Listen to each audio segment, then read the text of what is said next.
தமிழக சட்டமன்றத்தில் ஆளுங்கட்சி எதிர்கட்சி என்று எதிரும் புதிருமாக பேசாமல் இருந்த அந்த கட்டமைப்பை உடைத்து தமிழ்நாட்டுடைய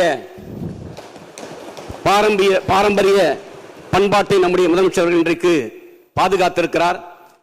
1967 ஆண்டு பேரர் அண்ணா அவர்கள் வெற்றி பெற்ற பிறகு அன்றைக்கு பெருந்தலைவர் காமராஜரை சந்தித்து வாழ்த்து பெற்றதைப் போல நம்முடைய முதலமைச்சர் அவர்கள் வெற்றி பெற்ற பிறகு நம்முடைய பிரதான எதிர்க்கட்சியான திராவிட முன்னேற்ற கழகத்துடைய தலைவரும் முன்னாள் முதலமைச்சருமான அண்ணன் ஸ்டாலின் அவர்களை சந்தித்தது, அதே போல மறுமலர்ச்சி திராவிட முன்னேற்ற கழகத்துடைய தலைவர் திரு வைகோ அவர்களை சந்தித்து வாழ்த்து பெற்றது, அதே போல திராவிட கழகத்துடைய தலைவர் திரு ஆசிரியர் வீரமணி அவர்களை சந்தித்து வாழ்த்து பெற்றது, அதே போல பாட்டாளி மக்கள் கட்சியுடைய தலைவர் திரு அன்புமணி ராமதாஸ் அவர்களையும் சந்தித்தது, அதே போல நாம் தமிழர் கட்சியுடைய தலைவர் சீமான் அவர்களையும், இடதுசாரி கட்சி தலைவர்கள் தோழர் வீரபாண்டியன், தோழர் சண்முகம், அதே போல விடுதலை சிறுத்தை இயக்கத்துடைய தலைவர் திருமா அவர்களை சந்தித்து வாழ்த்து பெற்றிருப்பது என்பது இன்றைக்கு தமிழ்நாட்டில் ஒரு புதிய சகாப்தத்தை இன்றைக்கு நம்முடைய முதலமைச்சர்கள் ஏற்படுத்தியிருக்கிறார்.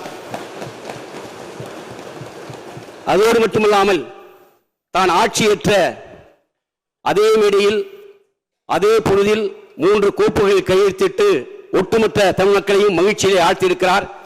குறிப்பாக இன்றைக்கு பெண்கள் மற்றும் குழந்தைகளுடைய பாதுகாப்பை கருத்தில் கொண்டு சிங்கப்பெண் படை அமைக்கப்படும் என்ற கையெழுத்திட்டிருப்பது, அதே போல இளைய சமுதாயம் இன்றைக்கு போதையிலே புறையோடி கொண்டிருக்கிறார்கள். அந்த இளைய சமுதாயத்தை மீட்டெடுக்கும் வகையிலே அதர போதைப் பொருட்களை தடுப்பதற்கான கையெழுத்து, அதே போல 200 யூனிட் வரை மின்சாரம் இலவசம் என்ற கையெழுத்திட்டு இன்றைக்கு ஆரம்பமே அமர்கலப்படுத்தி இருக்கிறார்.